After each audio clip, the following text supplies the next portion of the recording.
warm welcome to you. Welcome to Father, Man to Man, a Father's Day special edition hosted by the Men's Ministries Department of the Andrews Memorial Seventh-day Adventist Church. It's Father's Day 2021. I'm Adise Jonas Murphy, and I'm delighted that you are with us today. I'm so delighted to have with me the most honorable Andrew Holness. He is the Prime Minister of Jamaica and also the President of the Jamaica Union Conference of Seventh-day Adventists, Pastor Everette Brown. Both gentlemen are known by you. They are known in the public sector, but today we get to look at them as fathers. Yes, we get to have a light conversation with them. I'm so delighted, Mr. Prime Minister. Thank you so very much for having us today. My great pleasure in being with you and to see my longtime friend. I noticed that you both have taken off your masks. I'm very reluctant to do so, but I'm fully vaccinated, and though the protocol still requires us to wear the mask, in circumstances like these, we are socially distanced. So I feel just a little bit more secure. So I'll take my mask off so that we can hear each other clearly and still observe the rules under the Disaster Risk Management Act. Thank you so very much, Mr. Prime Minister. And Pastor Brown, thank you too for also joining us. Today's Father's Day, and let me start off by saying Happy Father's Day to each of you. And let me join you in saying Happy Father's Day, yes, to all fathers in Jamaica. Indeed. And to those who are also watching this very special interview. Now, we get to look at you both as fathers. I think Jamaica knows you, Pastor Brown, as the leader of the Seventh-day Adventist Church. And I was joking with you off camera, Mr. Prime Minister, that the nation refers to you sometimes as the father of the nation. But today we get to look at you both as fathers to your sons. You both have boys. You both parent boys. Let's go a little bit back though, to what has shaped your present circumstances. Let's look at life growing up. So let's start with you. I'll go with you, Pastor Brown. What was life like? How was your family life growing up? And what kind of impact did your father make on you? Thank you, Elise, for asking me. I'd like to join the Honorable Prime Minister in giving a shout out to all our fathers out there, those who are struggling. Just want to let you know that we believe in you. We believe that as fathers, irrespective of the challenges that you may experience, you can fulfill your purpose as fathers, even in these difficult times. I benefited immensely from growing up in a very secure home environment where my father and my mother were there daily to provide the nurturing, to provide the protection, to provide the inspiration. Yes, it was a rural community. Which community was it? The community, I'm proud to say that I'm from South Manchester, Yes. A little district called Ramble. I'm proud to be a product of Randall. I'm inspired by what my father did. As a matter of fact, the way I behave, my overall philosophy of life and how a man who is a father ought to take care of his children's mother, how a man should relate to his wife, how a father should relate to his son or daughter, is really influenced by the impact that my father had on me growing up. And I did not really recognize how powerful it was until I became a father myself. And I recognized that my approach to relating to my sons, because like the Honorable Prime Minister, I have two sons. And the way I related to my sons really reflected the way my father related to me as a child. Thank you, Mr. President. Let's switch to you, Mr. Prime Minister. I'm hearing from Pastor Brown that his father not only had an impact on him in the sense of teaching him how to be a better man, but he learned how to, not how to be a better man in terms of parenting only, but he learned how to be a better man as it relates to treating his wife, because he saw how his father, treated his wife and other members of the family. What was life like for you growing up? What was your family structure like? What impact did your father have on you? What are some principles that you learned from him? Well, as I was saying, I grew up in the heart of Spanish Town. And I grew up with my mother, her mother, my grandmother, and my mother's mother's mother, my great-grandmother. So I had 3 mothers in my family to take care of me, for direction, for guidance, for care. My father did not live with us. And so I grew up in a single family, single parent setting, but it didn't feel that way because I always had male figures around. And I would spend the summers with my father on his farm in St. Elizabeth. So, I would say that though I didn't grow up in the nuclear family, in the traditional family, I had tremendous love and care and support and affection and the attention of my father. In later years, my father would have had even more significant impact on my worldview and outlook and perspectives. My father is a deeply intellectual person, deeply spiritual person, and that too would have shaped my own character. A man that would have had his own challenges in life, successes and failures, for which I would have had the benefit of learning from them as well. A particularly insightful person in the sense of he thinks very deeply on things, very in touch with his own emotions. And so that too would have had an impact on me to be able to understand people, to understand emotions, to control emotions, to understand personalities and deal with personalities. The benefit of my father was not just from the economic support perspective and the financial support perspective.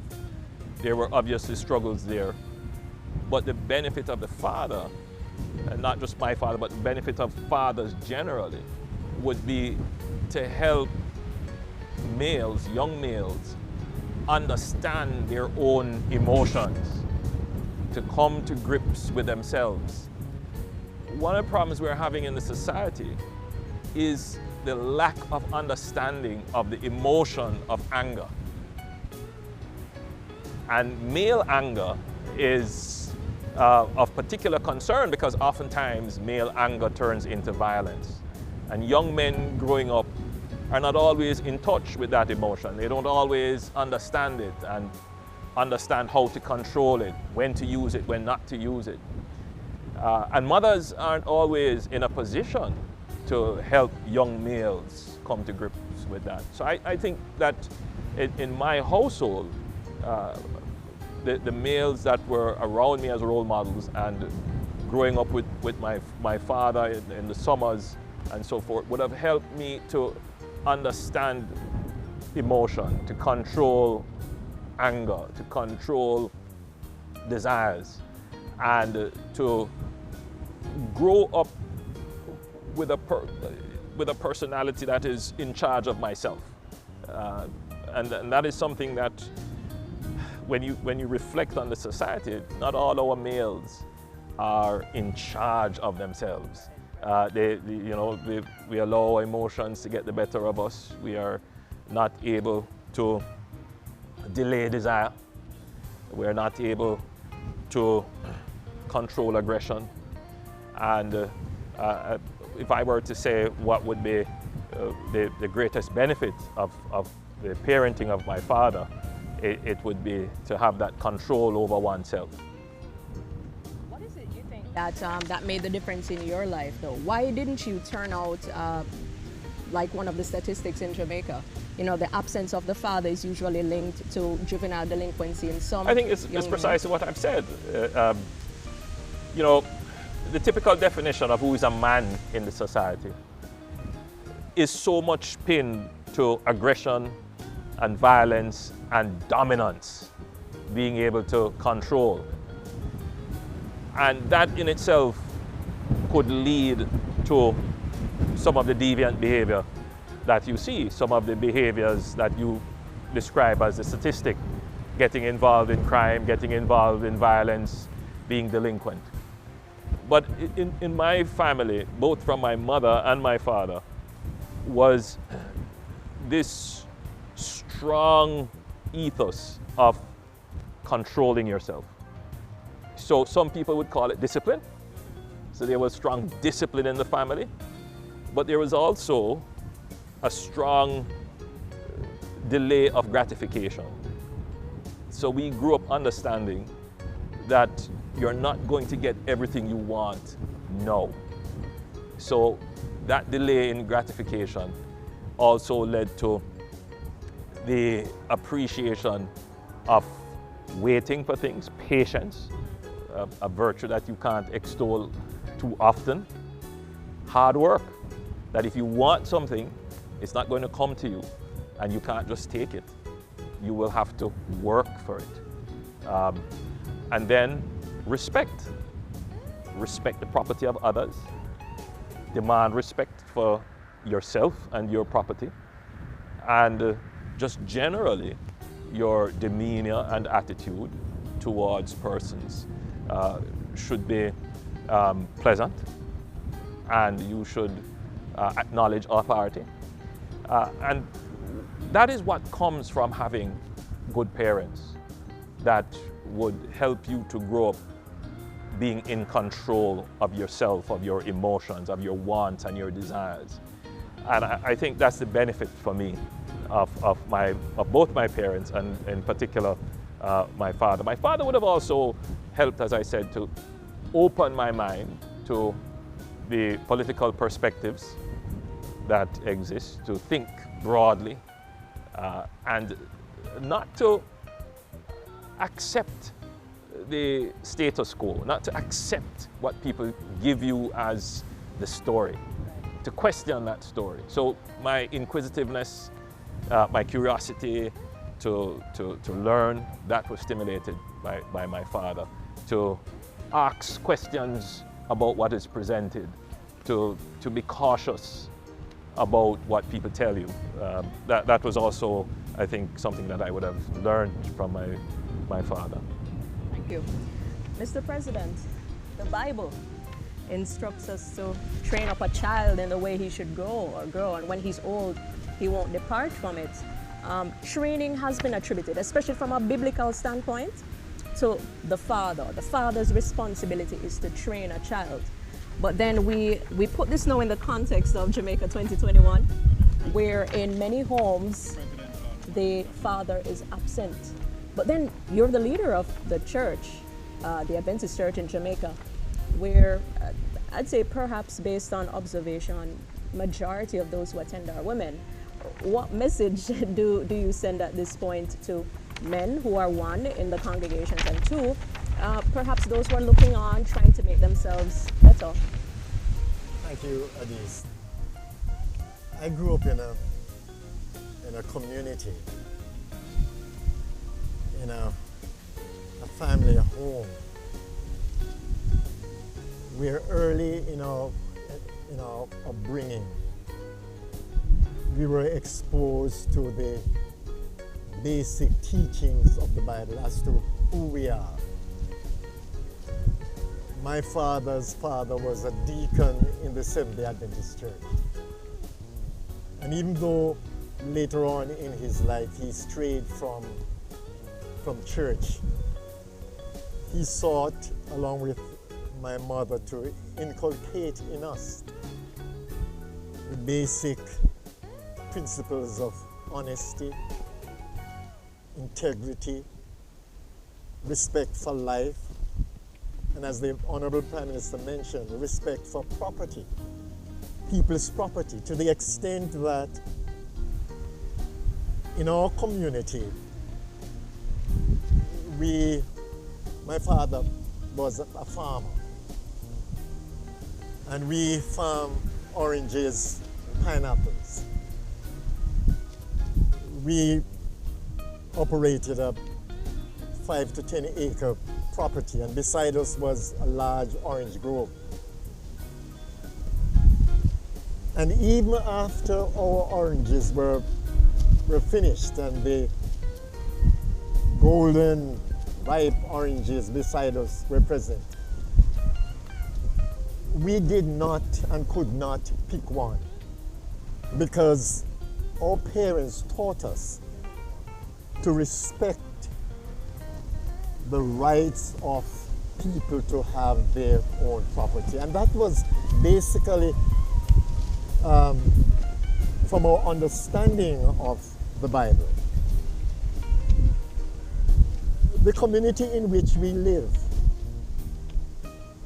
there were other children who did not embrace the values that we embrace. And so we believe that we benefited because of our exposure to the wider family, the wider church family, because within our church community, there was a sense that not only your biological father, but the elders in the church would be there to mentor, to encourage, and to provide the kind of second-tier example that my father would shape. Morning worship was critical. We had to recite basic Bible verses. Evening worship was very important, and during these periods we got the opportunity as children to share our deep emotions, to share our concerns with our father. And our father at that particular point in time would unmask himself, and so we got to know him a little bit better. So having God as the center in our lives, having a father and a mother who was there for us, having a wider church community. The Bible tells us in Proverbs 6,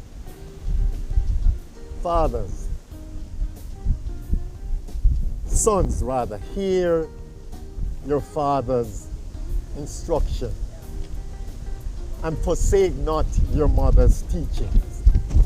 It is the instructions that we receive, the biblical instruction.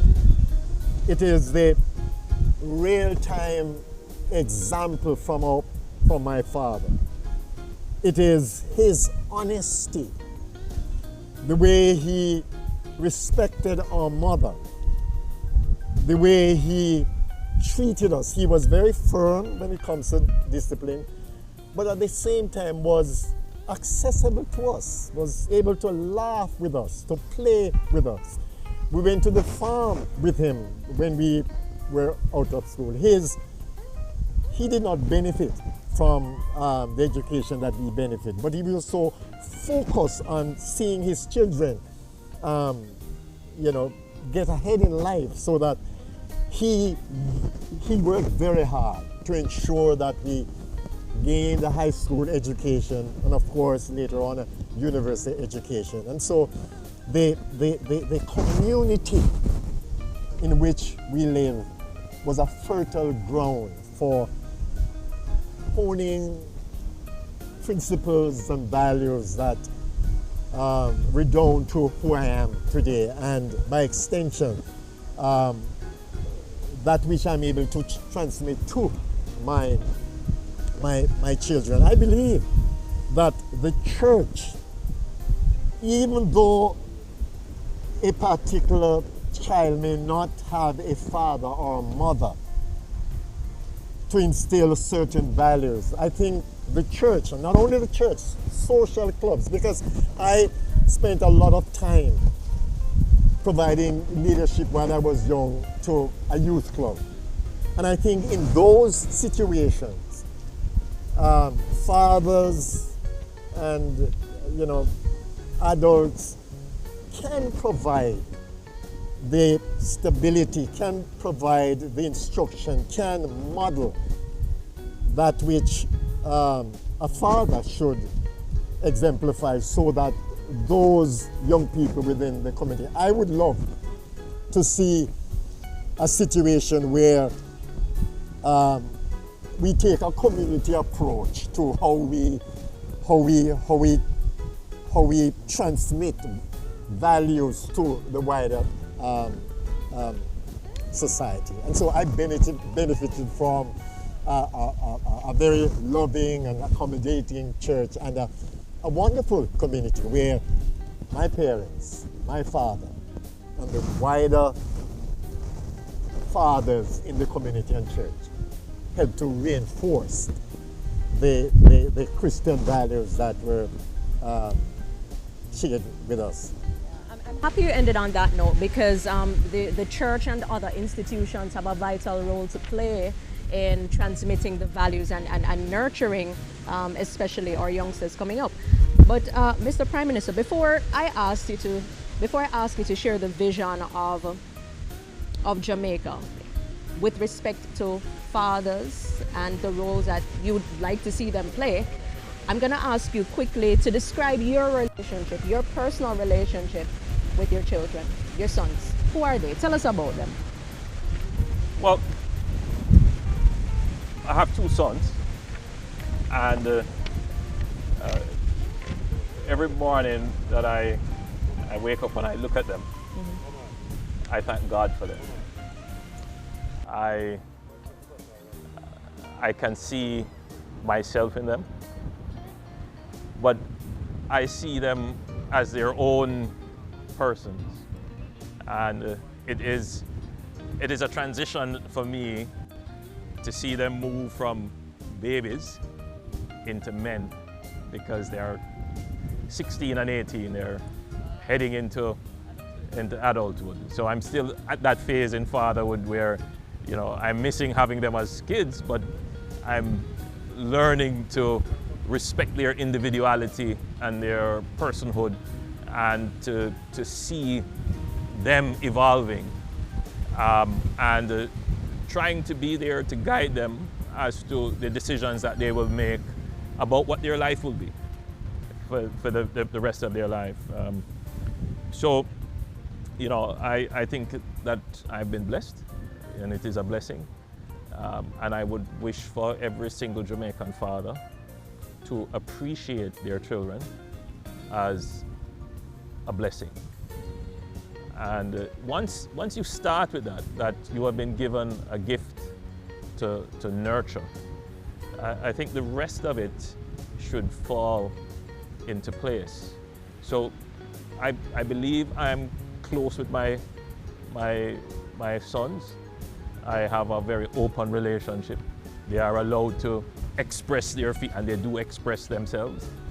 And I would say that is a kind of shortcoming in Jamaican parenting, where we have grown up with the notion that children are to be heard and are to be seen and not heard.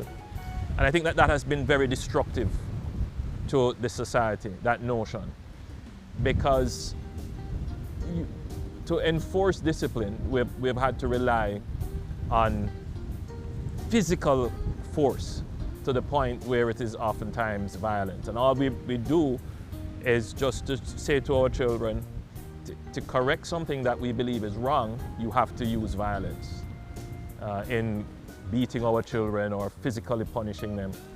When what we needed to do is to take the time to reason, to allow our children to express themselves. So I think my children are very expressive, and they they can express themselves. They can say what they feel, and they can be in charge of themselves and their emotions, and they understand the importance of being respectful of people. I mean, I'm a public figure. My family is in the public light, and so it is important that my children also model that they are respectful of the people in all ways and in all things.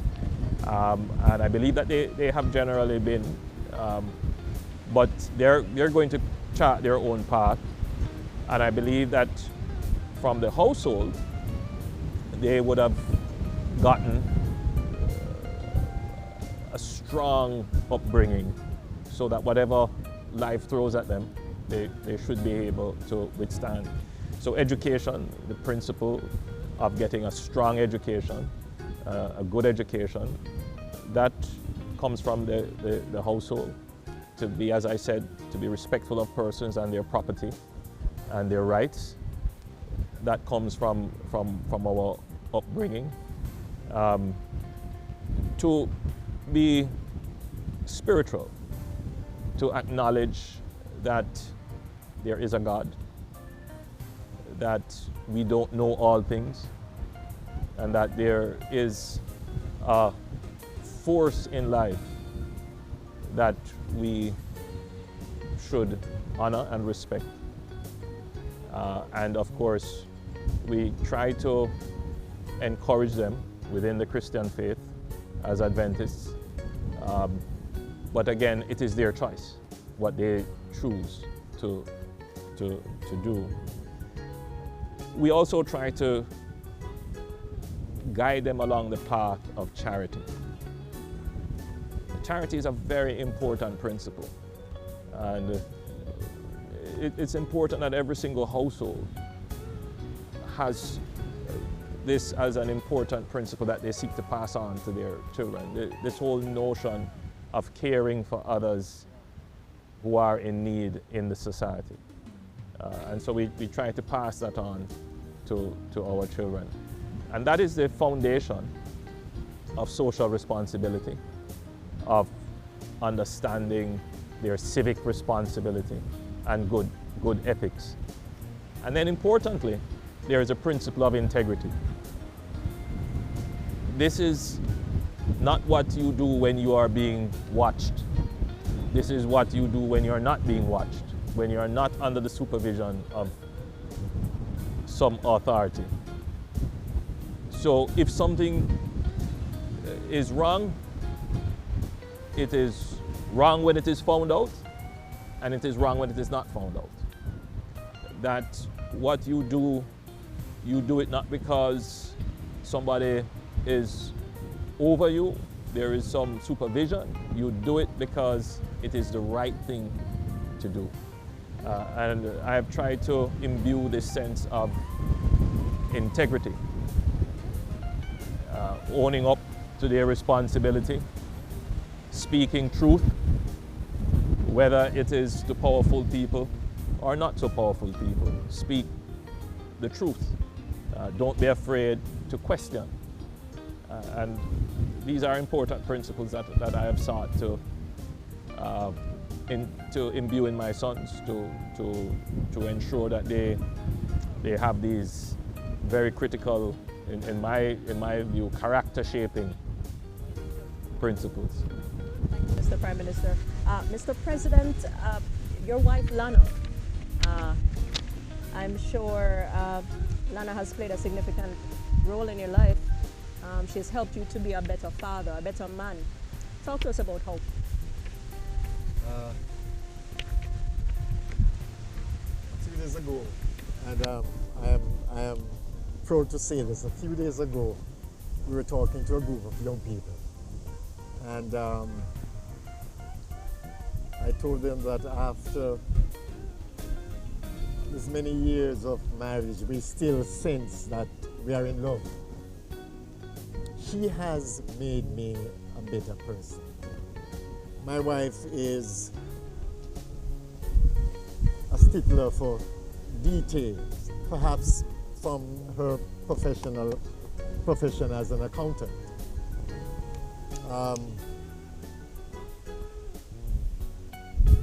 He helps me to be who I am, give me the freedom to express myself, the freedom to achieve my goals. She is a supporter, and perhaps that's exactly what the Bible intended it to be, because the Bible tells us that we were created in the image of God. And the Bible tells us that our spouse is really our helper. And I do not see my wife as less than I am. I see my wife as complementing me, and I see myself as complementing my wife to bring out that which God intended for the human family, where I learn to the finer things of life, to be able to love, to be able to to care. Lana has taught me that it is okay to cry, and well, It's fine. a few weeks ago, I was talking to my eldest son, Jonathan, and I said to him, I said, Jonathan, when you were going through that difficult situation, I knelt down at my bed and prayed for you, and I cried. And he says, oh, Dad, why are you crying? See, it's normal. It is important for us to be able to share our emotions and to teach our children to be aware of their emotions and to be comfortable in sharing their emotions. And Lana has helped me to be a better person in managing my emotions, in recognizing my emotions, and to be a better pastor, a better person, a better husband, and a better father. I would not have been the person I am now had it not been for, and I'm saying it, God placing this beautiful woman in my life. And I want those fathers out there, those fathers to respect your child's mother. You don't have to be married. Respect your child's mother. Can I say this, Adis? Can I say this? Sure. I hope the men don't feel bad about this. But I remember many years ago when my mom went to the hospital to deliver one of her my brothers, and my dad was at home. And my dad went to the hospital, took home some clothing for my mom, and he was there washing and singing, and I went out and I saw him crying. And I said, Dad, what's happening? He says, Everette, I missed Hazel. That's the name of my mom. And guess what? I'm saying this for fathers to recognize the impact that you have on your children, and that the example you set for your children, especially in their formative years, how close you are to your children, will determine exactly how they will relate to you later on. And guess what? When my wife was pregnant and she was supposed to deliver our first son, Jonathan, at the Andrews Memorial Hospital, and I went and I saw Jonathan, and I went back home with the clothing, the delicate clothing. I did not give those to the helper to wash. I washed them, and after completing it, I said to myself, my father did that. And somehow, because of the impact of what my father did, I found myself responding the same way as an adult, as a mature, educated adult. So yes, Lana has impacted my life. My dad has impacted my life.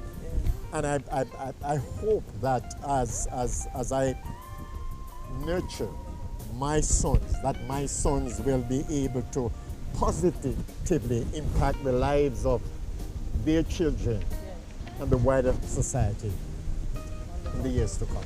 Thank you, Pastor Brown. I want to just Yeah, go ahead.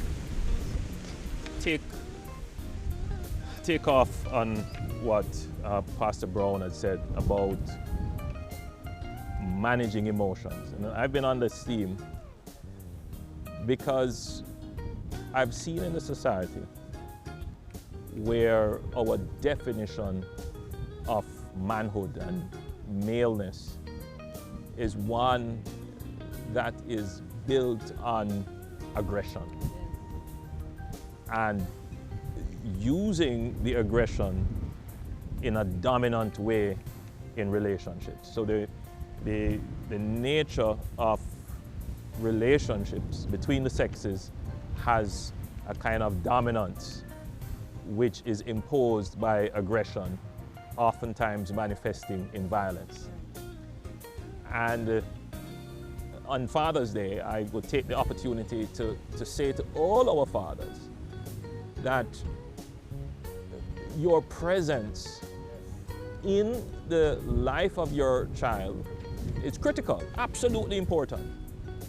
But it doesn't make sense to be present if what you're going to be teaching your children or those in your charge is violence. If you're going to use anger, it is the most destructive element in our society today. We see it in intimate partner relationships.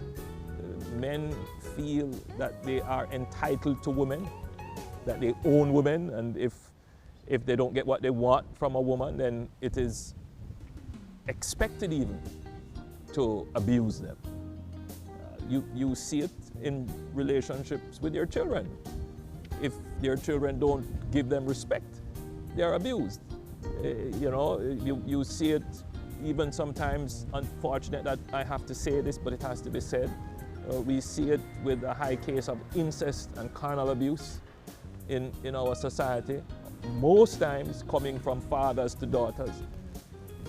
It is a sickness in the society that, unfortunately, we have to say it on Father's Day, but it is important that it be said, that the way in which we identify ourselves as males, or we define ourselves as males, it is too much reliant on the use of violence, of anger to dominate.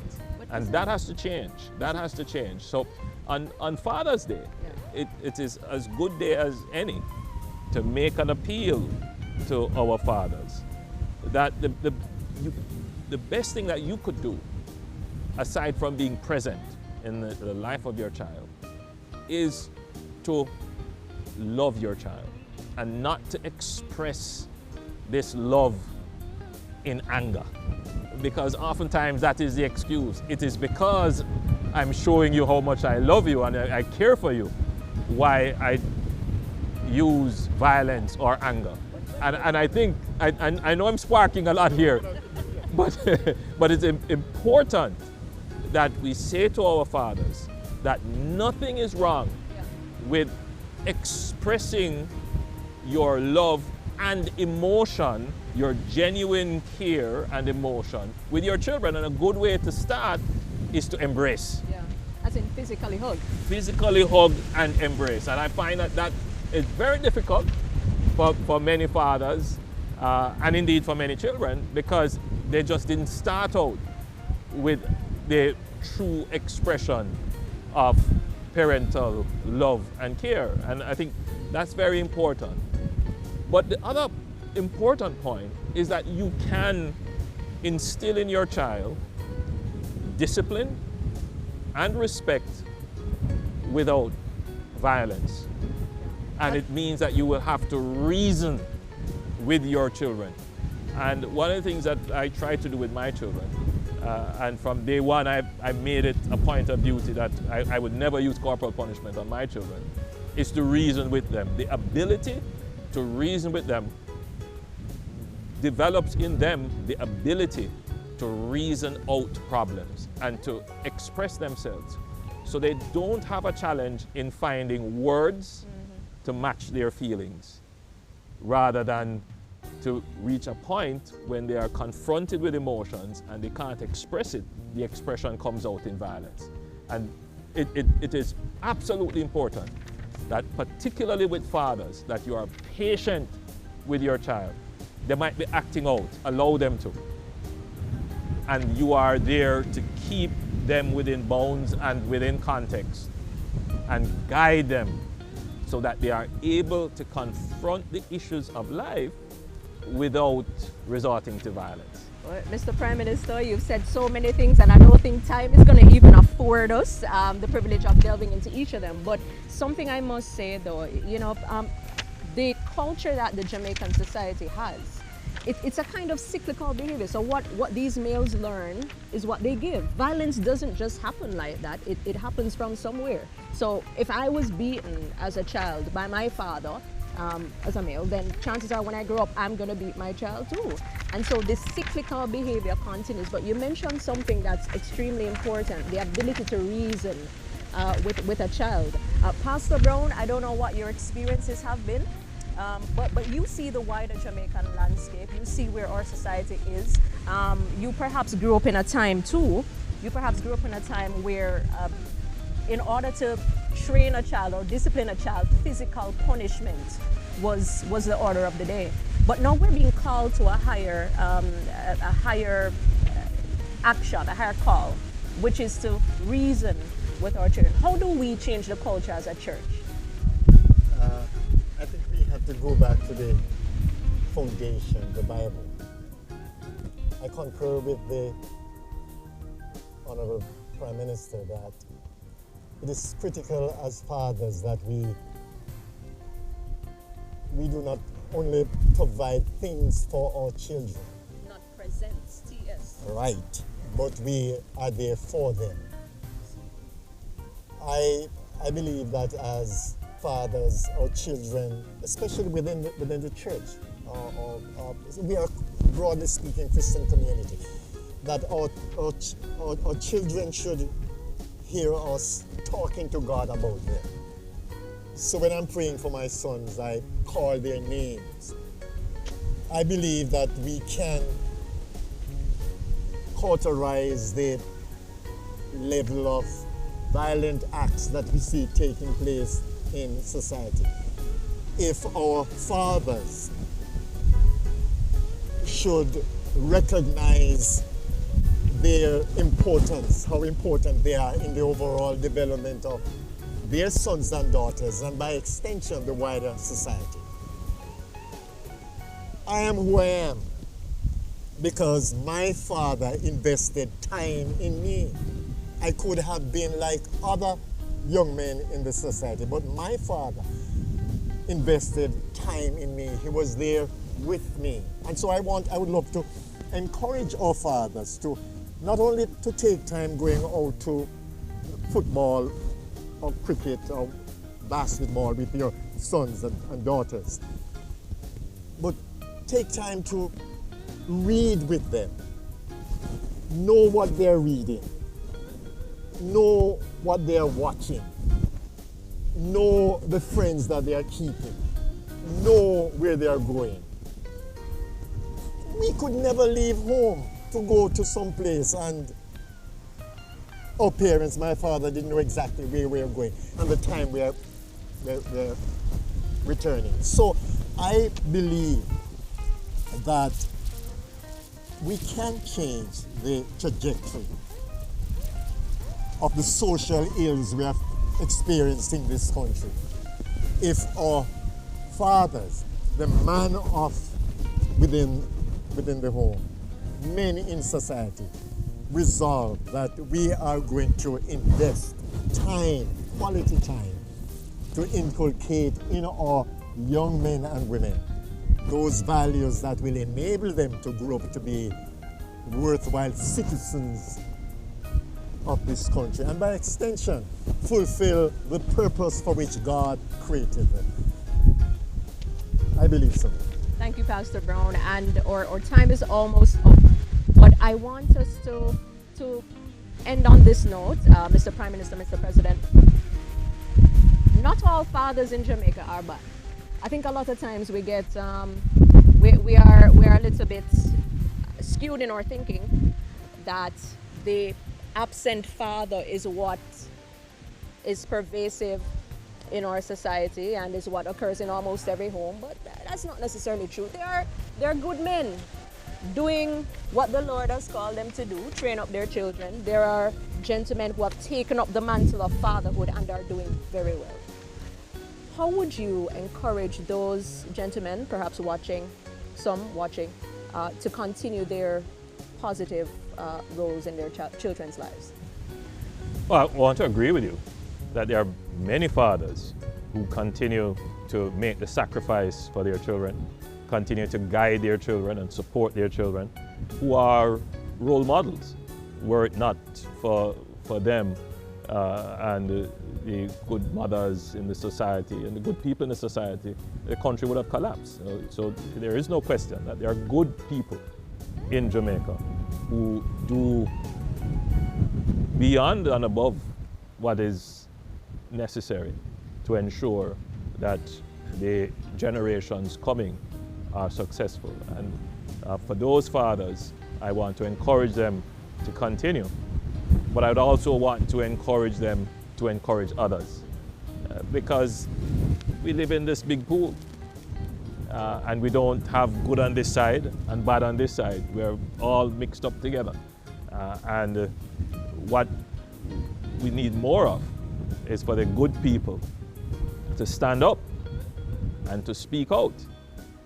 Unfortunately, sometimes what it appears to be happening in this society is that the good people are almost afraid because there is a loud chorus of criticism sometimes when people stand up and speak up for values and what is right in the society. And I would want to say to those fathers, don't be afraid of criticisms. Don't be afraid of people stereotyping you. You know you're doing good for the society. We need to hear more voices out there speaking up about the good work that is being done by our good fathers. We need to see more visible examples being done, and the work of the church is critical in this, in highlighting those in your congregation and in the community that are being good fathers and good role models. We need to see more of them in our social media, in our TV programs, on our radio, in our newspaper. We need to see them highlighted to displace from the front pages the negatives that we see on a daily basis. Okay, this is just an aside before I go over to Pastor Brown. I did ask him about the impact of his wife on his parenting, and I'm going to ask you the same question. How has your wife, Juliet, made you a better father, a better man? Well, put it here this way. You know, we have a partnership in parenting. So one thing I've never done is to leave up parenting to my wife, and neither my wife leaves up parenting to me. So we do make joint decisions, and it, you know, we really treat it like a partnership. We have to discuss everything as it relates to our children, and we make joint decisions on our children. Juliet has always been very supportive of my ambitions, politically and otherwise. In terms of family, you know, she is, in a sense, the anchor of the family, because when I've had to be out campaigning and so forth, she would be there anchoring. My wife, however, you would know, is an independent person in her own right. And from very early in our relationship, we made that decision that we would not sacrifice each other's careers. So you know, we work together to keep the family, but to support each other in our respective careers. Juliet then made the decision later on in life to come into politics and to further support me.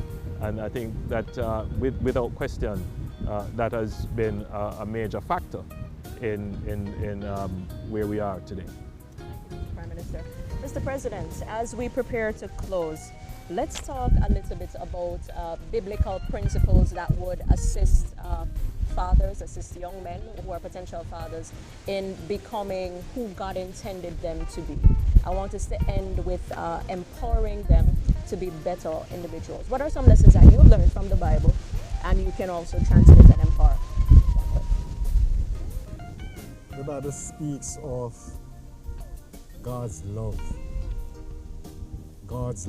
for His church, God's love for people. And the Bible uses the example of the marriage relationship as a model for His relationship with people. I think if we go back to the Bible principle of being your brother's keeper,